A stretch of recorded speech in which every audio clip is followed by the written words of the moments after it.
good to get back out and practice today. Thought we had really good practice. Told the guys afterwards, was really proud of them. Thought we practiced with a purpose today, and that's a lot different than going out there and going through the motions. And so I think that, I think we're disappointed in the way that game ended Saturday, and I think that we know we got to improve a lot of things, and I think the guys had the right mindset to get it done.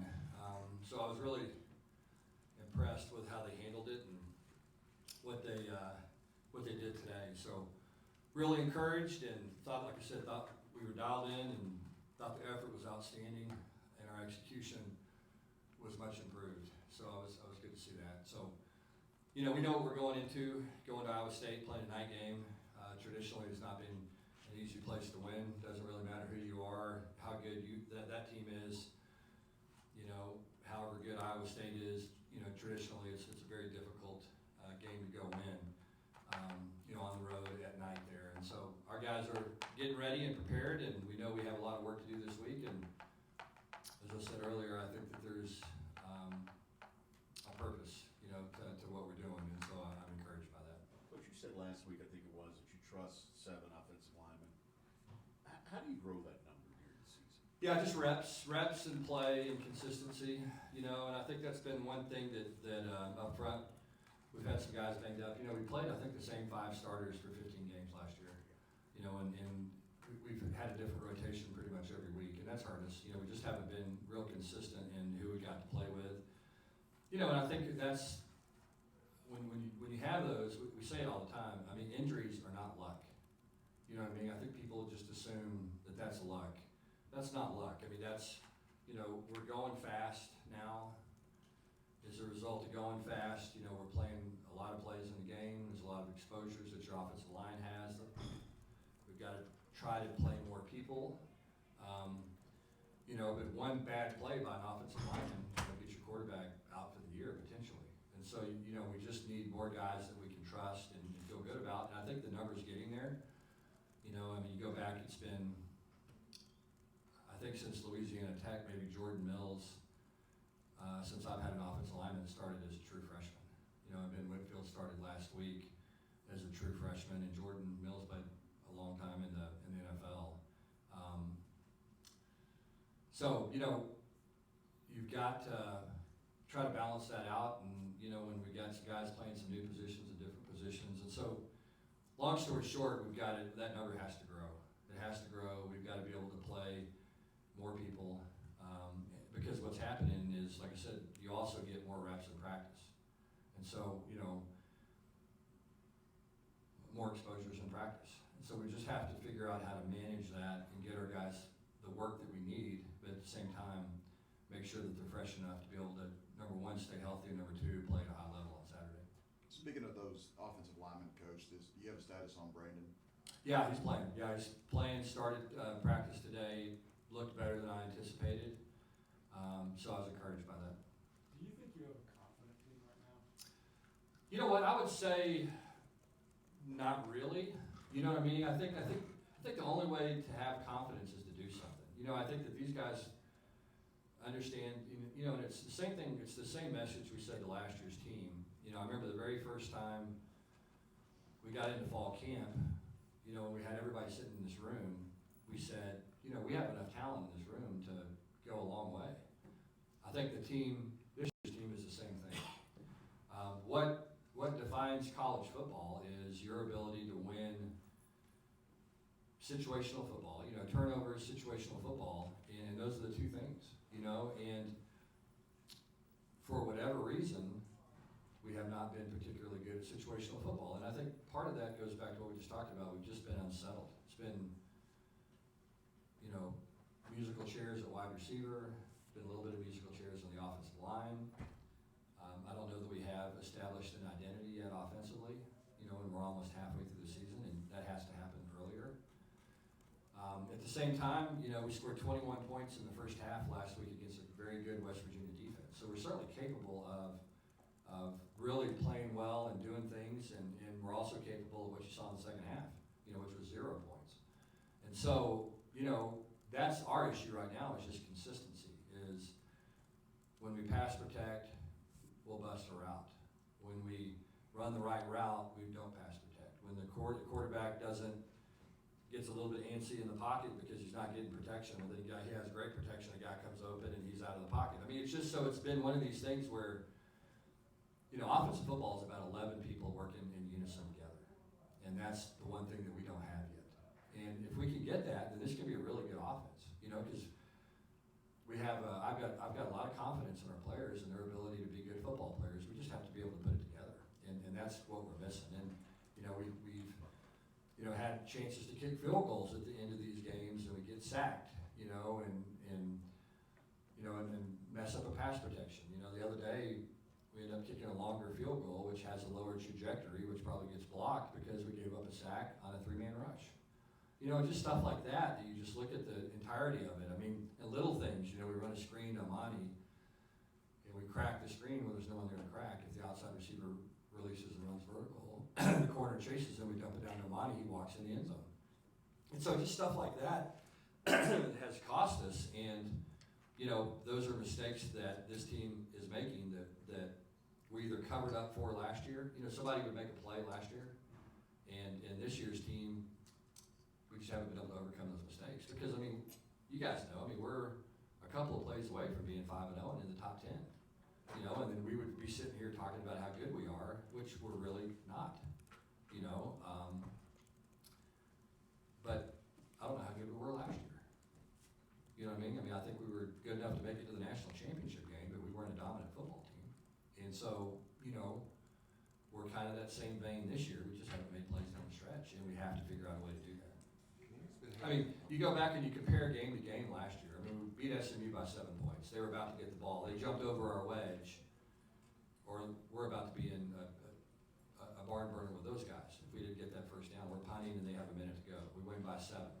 We go to Kansas, we pull it out at the end of the game. We go to West Virginia, we get dominated and find a way to win the game. And so, we just,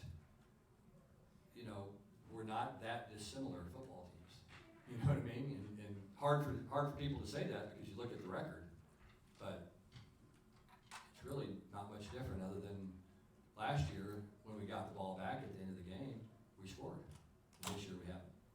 When he's been healthy, what has Devin been able to show you guys so far this season? Well, he showed us a big play capability. I think that's the biggest thing. And again, that's kind of, we've been searching for consistency from that bunch. It's been kind of musical chairs and lack of practice equals lack of production, lack of confidence. And I think that's why, quite frankly, that none of those guys have really had big games, just because our quarterback is, he's going to throw to the guys that he has success throwing to in practice. And so we're going to get into games, and that's just human nature. You know what I mean? Tom Brady used to throw to Wes Welker because Wes was always going to be there, and at times he had Randy Moss, and Randy might be there, might not be there. And so there was a little bit of, of that. And so I think that's, if we could get Dalen, which he did practice today, and he looked good, if we could get him to practice consistently, and Chandler can develop some kind of rapport with him, then I anticipate him continuing to get better and better and having a chance to break out and really become a good player. Do you guys eventually want to cut down the wide receiver rotation, or is it going to be this number? Well, I think the biggest thing is just finding, 2 healthy guys to be able to put out there. And that's been a challenge in itself. You mentioned last year, I know we in media and fans, but last year that was great. Yeah. Do you do that as a staff at all? Not really. I think every year is different. That's the one thing that we told our players earlier. We said, we're not going to talk about last year, really, and we're going to try to learn from the success and the failures that we had. But this team is going to be completely different. And so, that's what I think young people have a difficult time understanding sometimes. I think that they think, well, we were 7-1, 8-1, whatever it was in 1-score games. We're just gonna be that again this year. Just because we were that last year. And I think that that's not how it works. You have to, in our profession in football, you have to prove yourself every single day. You know what I mean? Nobody cares what happened last week. Nobody cares how many games you won. There's no one can ever get comfortable in this business. And the guys that do get comfortable are the ones that end up not being very good. That's what makes the great ones great, is every day they know. I remember hearing a Jerry Rice talk one time, and, arguably the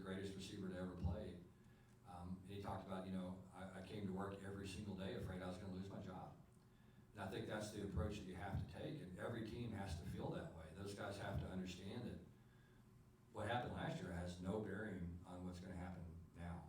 And again, I think the only time we ever talk about it is when we say, okay, you know, here's what we learned last year that was beneficial, and here's the things that we learned last year that were negative, and let's learn from those. But there's not, we don't talk about it much, don't talk about it much as a staff, don't talk about it much as our players, and just because those guys need to understand every year is different. Coach, you said after the game on Saturday that you might reassess some of the punt return game. Yeah, we'll see. Yeah, I think John Paul Richardson, has had a pretty significant cut on his hand last week, and he'll probably get in the return game. And it's like everything. I mean, we're just going to let some guys compete and see which guys we feel comfortable can catch the ball consistently and make good decisions back there, and that'll be the punt returner. Sonny, you mentioned after the game as well, coaching and preparation as something that needed to improve. What's the process for that? Yeah, I think the big thing is just, is being, number one, it's like we've talked about before, when this time last year, if you would have said, what's your leadership like on the team, I would have said, not very good. And then if you'd asked me at the end of the year, what's the leadership like on the team, I would have said, outstanding, unbelievable, probably the best I've ever been around. And so what happens is, again, it's a moving target. And so for us, as coaches, it's kind of the same thing. We have to go out and prove ourselves every single day, and we have to assume nothing. We have to take every single moment and coaching opportunity and maximize it. Every rep is a chance to coach somebody and to get better and to learn something. And so, I think that we've got to be, better at the details. When your players are not good at the details, you don't blame the players. You say, we've got to coach the details better. And that's the way it always has to work. Good coaches, their players play good. Guys that are average coaches, their players play average, and bad coaches, their players play bad. And so that's kind of the way we have to approach this thing is, look, those guys are a product of us, and if we don't like what we're getting on Saturday, then you better look in the mirror.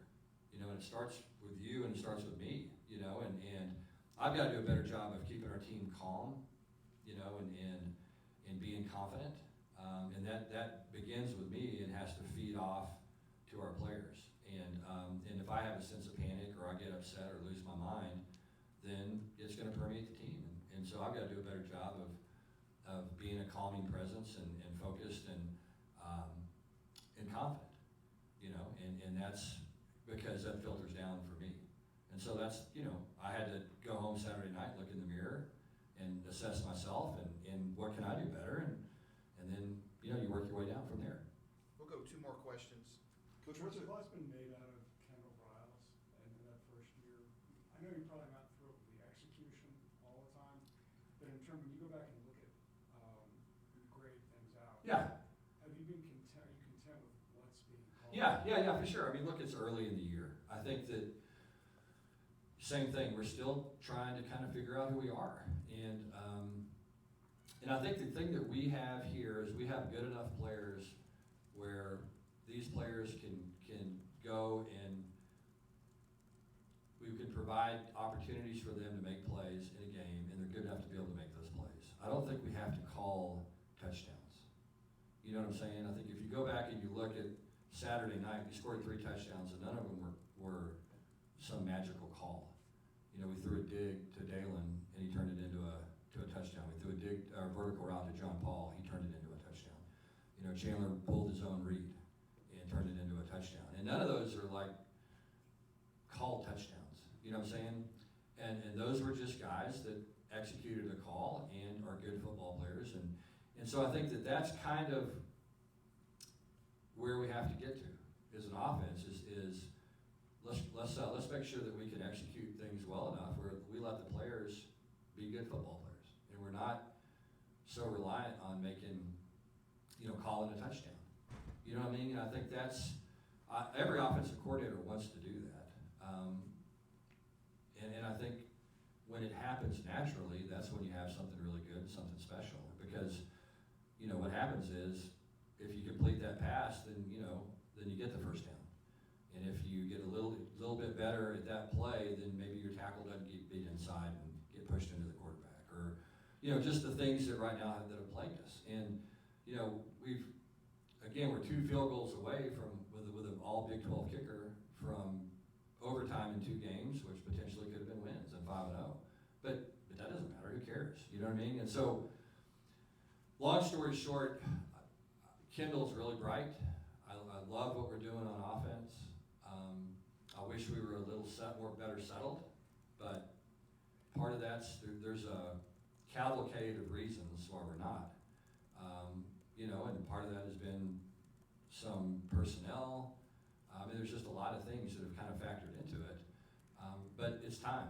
You know, we're halfway through the season. It's time to get settled. It's time to execute. It's time to you know, to be able to execute in crunch time. And we've done that. We've executed well enough to score 42 points against Colorado and have a chance to win. And, you know, even though we got shut out in the second half of a game last week, we still had a chance to win. And you know, the difference is we didn't get it done. And so we have to figure out how to get it done. We'll go one more question. Yeah, I got, did you Yeah. want to say something? Go ahead. Go for it. You got pretty hot at the officials. Yeah. Saturday. Yeah. There was only one other time last season, it was against Oklahoma, I think. Yeah. Yeah. Do you ever get when it settles down, do you ever get a discourse? Do you ever get a chance? Yeah, I talked to those guys Sunday. Let me say this, the one thing I love about the Big 12 is I called Scott Draper, who's the assistant commissioner, on Sunday, and he had me on the phone with the guy that grades officials in 5 minutes. It was everything you could ask for. And, you know, we talked about it and kind of, you know, sometimes we agree to disagree, and sometimes they say, yeah, look, they made a mistake. And you know, the thing that I've got to do is understand I made plenty of mistakes in that game. So why would I hold the officials to a higher standard than I'm going to hold myself? Yeah, will they own it though?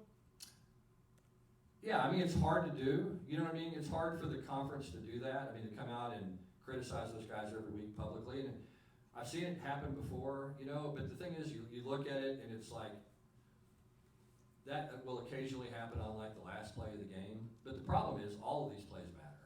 You guys know this. I mean, they're all important. They all matter. They all have an outcome in the game. But I'll say this league, in my opinion, does the best job of any league I've ever been around of communicating and holding those guys accountable. And so I'm very appreciative of that. Because, again, that's all you can ask for. You know, sometimes you're going to disagree with the calls that are made. But I think the Big 12 and